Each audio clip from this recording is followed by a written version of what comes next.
Sejam bem-vindos ao canal de Geopolítica, professor Jorge Jesus. O que nós hoje vamos refletir tem a ver com o encontro ontem de Estados Unidos-Ucrânia, Trump-Zelensky, e temos aqui este texto que vocês estão a ver, que vai ser muito importante, tendo em conta os comentários que ouvimos ontem na NOW, na CNN, na SIC Notícias. Eu de duas uma, ou as pessoas que vão lá gostam muito de ser convidados a irem à televisão e, portanto, vão dizendo mentiras, vão dizendo o politicamente correto, ou então são profundamente ignorantes. Eu não creio nisso, porque alguns deles, ou uma parte significativa, têm o rótulo de especialistas, de professores universitários, etc. Porquê? Uma das coisas que se dizia ontem nem sequer é um discurso novo, é um discurso desde 2014. Qual era o discurso de ontem? Bom, a Rússia colapsou economicamente, financeiramente, portanto a Rússia está num desespero total e absoluto. Acontece que já desde o tempo do Barack Obama que isso é dito, que as sanções iniciadas pelo Barack Obama à Rússia, recordo depois, anos depois, o próprio Biden, em 2022, vem dizer que o rublo será escombros. Portanto, é uma narrativa, se nós formos a ver, com 11 anos. Uma narrativa com 11 anos. E este texto que eu trago aqui, que é de ontem, fresquinho, de uma entidade neutríssima, aliás, é uma entidade até ocidental. Eu não vou fazer spoiler, portanto, já vamos falar dele. Por isso é que eu achei importante fazer este episódio convosco. Outra coisa extremamente importante que eu quero dizer é que um geopolítico não é torcedor. Eu não estou a torcer por A, B, C, D, F, não. O nosso objetivo, qualquer objetivo de quem faz geopolítica, é analisar as coisas como elas são, frias e secas. E não é por isso que estamos a defender A ou B. Portanto, que isto fique muito claro. Em relação à situação, não há paz, não há intenção de haver paz. Porque é que o professor está a dizer isto? Primeiro, a história demonstra. Aliás, um bom geopolítico tem que dominar sempre muito bem a história. Não é que a história se repita, tenho dito isto, mas ela rima. O que é que eu quero dizer com isto? Vamos fazer o paralelismo. E vamos para a memória mais recente. Segunda Guerra Mundial. 1929. Crise de Wall Street. Colapso da Bolsa. Quinta-feira Negra. Reparem bem. Aliás, eu fiz aqui um episódio sobre a Alemanha. Em 1923, a Alemanha tinha uma inflação mensal de 5.000%. A Europa estava falida. Os Estados Unidos também não estavam melhor porque o sistema financeiro tinha colapsado. As coisas não estavam a ser resolvidas ao ponto que, em 1933, Roosevelt, o que é que ele vai fazer? É o maior confisco aos privados. Dá 72 horas ao povo norte-americano para entregar o seu ouro. Não vai resolver nada. A crise começa em 29. Temos a chamada Grande Depressão, uma década, e ela só ficou resolvida, sabem com o quê? Com a guerra. Segunda Guerra Mundial. Ainda a guerra não tinha acabado, já os americanos sabiam que iam ser os grandes beneficiários. Daí tivemos Bretton Woods, já falei num dos episódios sobre Bretton Woods, não é? 35 gramas de ouro, 35 dólares por uma onça de ouro, toda a gente podia ter dólares à vontade, caso não quisessem dólares, trocavam depois por ouro. Isto durou até 1971. Eu já fiz um episódio também sobre isto, quando Nixon, num domingo, às 8 da noite, interrompe a novela mais vista, Bonanza, e diz, já acabou esta história do dólar com ouro e tal. Já fiz um episódio sobre isto, não é isso que eu quero falar. Podem depois pesquisar nos outros episódios. A questão que se coloca é outra. Porquê que a guerra? Porque hoje o que nós estamos a assistir é algo que nós, nos últimos 80 anos, tivemos praticamente, apesar da Guerra Fria, mas havia o poder unipolar. Porque, apesar da Guerra Fria e aparentemente a União Soviética ser uma alternativa de poder, mas nunca o foi, né? Efetiva, tinha ali os países satélite, o Pacto de Varsóvia, mas porque, do ponto de vista económico ou financeiro, a União Soviética nunca conseguiu ter uma verdadeira pujança. Portanto, os Estados Unidos foram liderando isto. Acontece que quando há a desagregação da União Soviética em 1991, em que surgem 17 novos países, há logo uma ideia, os americanos olham para a Rússia a partir daí como um adversário já derrotado. E acreditavam que, inclusive, a própria Rússia, que é gigante, vocês não sei se têm a mínima noção, hoje a falar com um amigo meu, João Ferreira, dizia a Rússia tem 11 fusos horários, vejam a dimensão daquele país. De uma ponta à outra de avião, leva-se 12 horas. Quer dizer, é uma coisa gigante.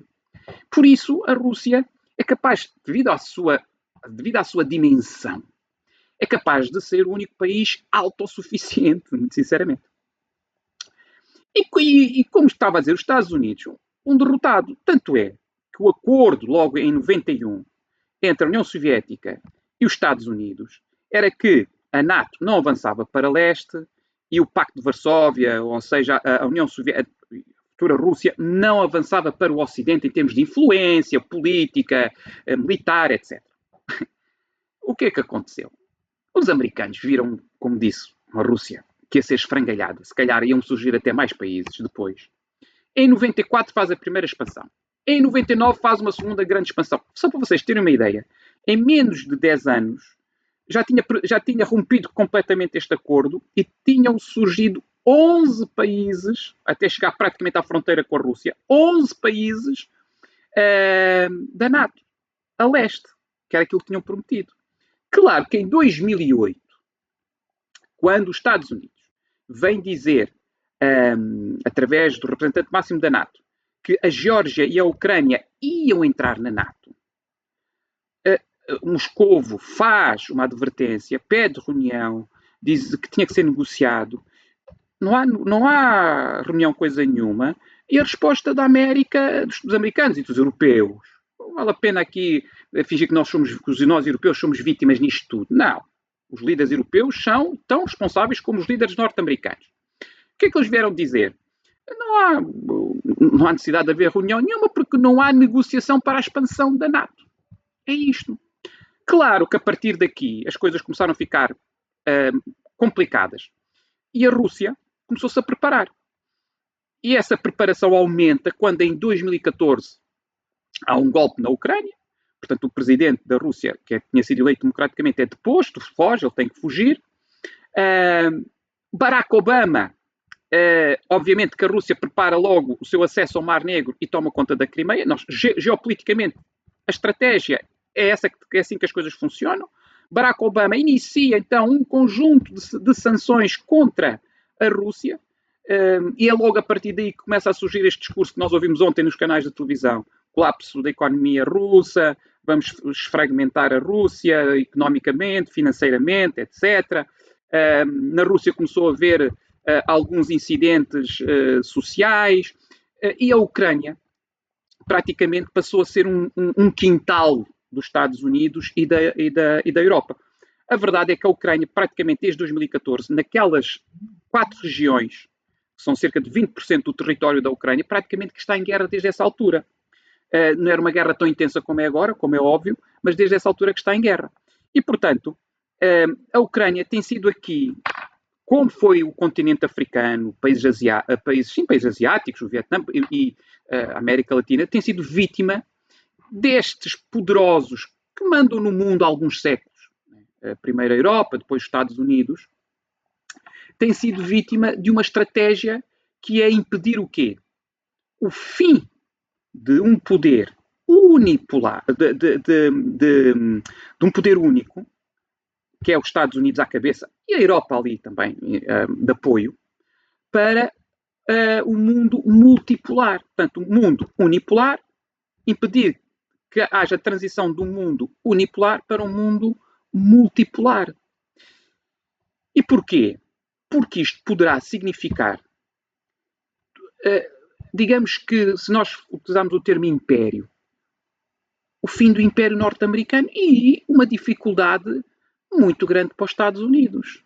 Os Estados Unidos, tudo aquilo que fez os Estados Unidos desde a Segunda Guerra Mundial ser a maior potência do planeta, têm os dias contados. Atualmente já estão numa situação difícil porque Barack Obama e depois mais tarde Biden cometem um suicídio económico ou financeiro. Qual é o do Barack Obama? Barack Obama utiliza o pagamento SWIFT como arma de guerra. Ora, isto fez despertar países como a China, como a Índia e países por todo o mundo que afinal o sistema de pagamentos internacionais pode ser usado como uma arma de guerra em que um país pode ficar em blackout total com o resto do mundo. E, portanto, isto obrigou que o maior concorrente norte-americano, que é a China, começasse a pensar, nós temos que criar uma alternativa ao SWIFT, porque senão estamos na mão dos americanos. Cereja em cima do bolo, 2022, o Biden vai congelar os ativos russos. E como eu disse, não é questão de ser torcedor. Nós temos que analisar a coisa do ponto de vista geopolítico. Porquê é que isto é um erro colossal? Porque foi dado sinal ao mundo que nenhum dólar que pertence aos países, aos bancos centrais de cada país, está seguro. Pelo contrário, pode ser decidido de forma unilateral o seu congelamento ou serem absorvidos unilateralmente pelos americanos, neste caso, americanos e europeus, que é o caso concreto em relação... E, portanto, isto faz acelerar, no caso da China, faz acelerar várias coisas. Mas uma delas é, primeiro, é determinante desfazer-se de dólares, é determinante desfazer-se de títulos de tesouro norte-americano e é determinante ter um pagamento alternativo transfronteiriço, internacional transfronteiriço. E a China, eu já tenho um episódio, depois vocês vão ver, e a China desenvolveu ao ponto que, este ano, em 2025, 140 países já utilizaram o SWIFT, que é o sistema de pagamento criado pelos chineses, é na moeda chinesa, enquanto que o SWIFT é em dólar, deixou de ser.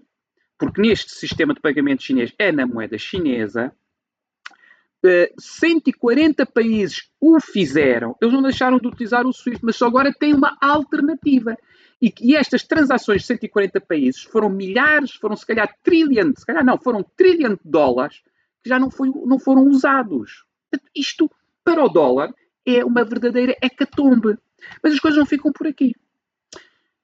O que é que acontece? Como se começa a perceber que não é confiável o dólar e os próprios títulos de tesouro norte-americano, a China, porque há um episódio que eu falo disso, a China, em 2013, tinha 1,4 ou 1,3 trilhão de dólares de títulos de tesouro norte-americano. Aliás, os títulos de tesouro norte-americano durante décadas eram o investimento mais seguro do planeta. A China, o que é que ela fez? Foi-se desfazendo. Ao ponto que, atualmente, tem cerca de metade. São 700 trilhão de dólares. Aliás, neste momento, cerca de 640 mil milhões de dólares. Portanto, de 1,3 está em cerca de 640 mil milhões de dólares. Metade. Só no mês de dezembro agora de 2025, desfez-se de 58 mil milhões de dólares em títulos de tesouro norte-americano. Quarto dado. Acabou o petrodólar. Que também há um episódio que eu já expliquei. Bretton Woods funcionou muito bem. Depois as coisas estavam a colapsar. Nixon, um domingo, já expliquei num episódio, interrompe a novela que os Estados Unidos parava, que era Bonanza, uma novela de cowboys, e anuncia ao mundo, acabou esta história de troca por dólar, porque o dólar e a economia americana é infalível, é uma questão de fé, de acreditarem no dólar. Claro que já estava a ser negociado com a Arábia Saudita, que entra em vigor em 1974, já estava a ser negociado o petrodólar, isto é, todas as transações do petróleo no planeta seriam em dólar. Isto durou décadas. E, portanto, isto obrigava o mundo inteiro a estar encharcado de dólar. E isto permitiu o quê aos americanos? Permitiu, durante décadas, imprimirem dólar. terem a sua economia financiada a custo zero pelo planeta inteiro, que permite aos Estados Unidos ter, do ponto de vista militar, porta-aviões que custam mais do que qualquer PIB da maioria dos países do mundo, só um porta-aviões, aquelas loucuras que é valores incalculáveis. Permitiu aos Estados Unidos tudo isto. Mas isso acabou. Porque desde 2022, a própria Arábia Saudita diz que as transações já não são obrigatoriamente em dólares. Desde essa altura passaram a ser em diferentes moedas. Portanto, são, mais uma vez, mais de trilhão e trilhão de dólares que deixam de ser usados. Só para nós termos uma ideia, enquanto cá há 30, 40 anos atrás, quase 80% do comércio mundial era em dólares, agora está em 52% ou 53%. E, portanto, isto tudo leva a uma fragilidade nunca vista dos norte-americanos. Pior, é que ainda por cima, numa altura em que a América precisava de ter o poder que tinha com o petrodólar, com os títulos de tesouro, os países terem títulos de tesouro e toda a gente fazer as transações internacionais em SWIFT. Mas não é isso que está a acontecer. Porquê? Porque o PIB norte-americano, 29 trilhões de dólares, e a dívida já ultrapassou os 38 trilhões de dólares. Portanto, a situação norte-americana para os próximos tempos vai ser de uma dificuldade sem precedentes. E por isso, os vários episódios, os primeiros, quando o canal foi retomado, temos defendido que é inevitável a grande crise. Por isso é que se fala do Big Reset, uma crise sem precedentes. Porquê? Também já falei em episódios anteriores. A riqueza, toda a riqueza produzida pelos países, ascende a 100 trilhões de dólares. A dívida acumulada por causa desta loucura das dívidas do mundo inteiro até, em os derivativos, os swaps, os CDS, etc., é 6 vezes mais esta riqueza. O montante da dívida do mundo é 600 trilhões de dólares. Isto colapsou. Não é por acaso que Warren Buffett, é o primeiro episódio que eu falo aqui, Warren Buffett, está a fazer caixa. Vendeu as suas posições da Apple, vendeu os grandes, digamos, gurus investidores, estão todos a fazer caixa. Portanto, de duas uma. Isto para vos dizer, professor, mas daí a justificação para a inevitabilidade da guerra. Exatamente. Porque se nós sabemos que apenas 20% da Ucrânia que está destruída, que são aquelas 4 regiões, custam quase 1 trilhão de dólares, 20% da Ucrânia. Imaginem o que é, quanto é que custa a recuperação da Ucrânia toda, de uma Polónia, de uma Alemanha, de uma França. Os cálculos que eu fiz assim por alto ultrapassam os 35 trilhões de dólares. Qual seria o único país beneficiário de tudo isto? Os Estados Unidos, como aconteceu na Segunda Guerra com o Plano Marshall. Porque uma Europa destruída, não há condições, não há indústria, não há nada. E isto, tendo em conta que a Europa rompeu relações praticamente com a China, porque a China apoia a Rússia, obviamente quem ia recuperar a Europa ia ser apenas quem? Os Estados Unidos. E se calhar quem ia recuperar a Rússia ia ser a China. Portanto, isto é o meu medo. E eu faço esta pergunta a todos vós, que é, se estamos a preparar, se há um deslumbre de paz, porquê que a Alemanha vai se endividar no próximo ano 1 trilhão de dólares? Porquê que a Alemanha, 5% do PIB é para o Ministério da Defesa? Porquê que a França, o Reino Unido, a Holanda, a Bélgica, a Polónia estão a aumentar exponencialmente a compra de armamento, vindo sobretudo dos Estados Unidos, alguns de Israel? Porquê que estão a aumentar isto? Porquê que estão a aumentar os seus efetivos militares? Outra pergunta, porquê que o atual chanceler, a uma determinada altura, se encontrou isto na internet, há uns meses atrás, veio dizer que a Europa tem que se preparar para o confronto com a Rússia, que era previsível ser em 2029, ele até dá datas, por volta do ano 2029, mas que poderá ser antes de 2028. não é antes de 2029. Poderá ser antes de 2028, estamos a falar de 2027. Porquê que há este tipo de coisas, não é? Toda esta... Quando afinal aumentar os efetivos da NATO para números incalculáveis, tendo em conta que agora há bem pouco tempo eram 40 mil apenas, 40 mil. As coisas não são coerentes. E para terminar, para não ser demasiado extenso, este artigo que saiu ontem, para vocês terem uma ideia, refere, vou pôr aqui, é de uma entidade até ocidental, World Economic Outlook, e eles mostram aqui quais vão ser as 10 maiores economias do mundo. Tendo em conta, não é só o PIB, é tendo em conta o PIB com a paridade do poder de compra. E, portanto, daí que dá aqui uma variação entre os Estados Unidos e a China. Tendo em conta a paridade do poder de compra, PIB, paridade do poder de compra, a China aparece em primeiro lugar, como vocês estão a ver aqui, a China aparece em primeiro lugar com 19,8. Portanto, será a economia número 1 em 2026. Ok? Depois, vou só aqui baixar um bocadinho. Quem é que aparece em segundo lugar? Evidentemente, os Estados Unidos. Portanto, os Estados Unidos aparece aqui, não é? Os Estados Unidos, estou aqui a sublinhar, com 14,5 do PIB.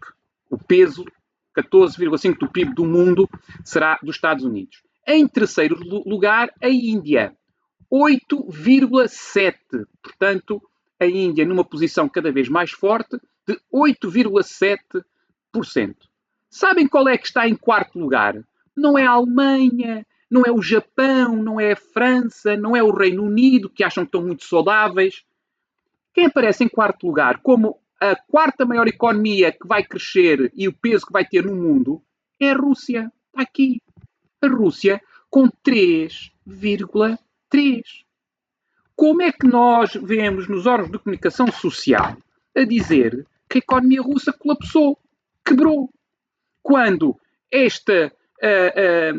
a revista Fórum, quando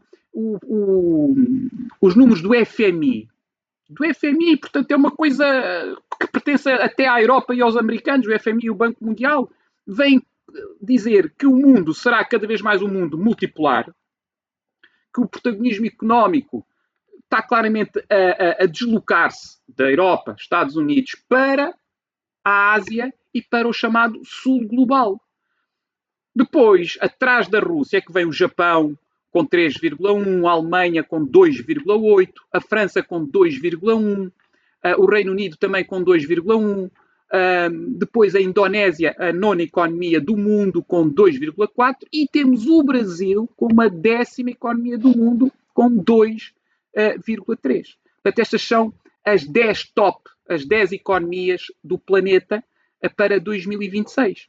Portanto, isto vem contrariar todas estas narrativas, até porque temos tido outro esvaziamento da importância do dólar e as consequências que isto tudo tem, são os acordos bilaterais em que as transações têm sido nas moedas locais.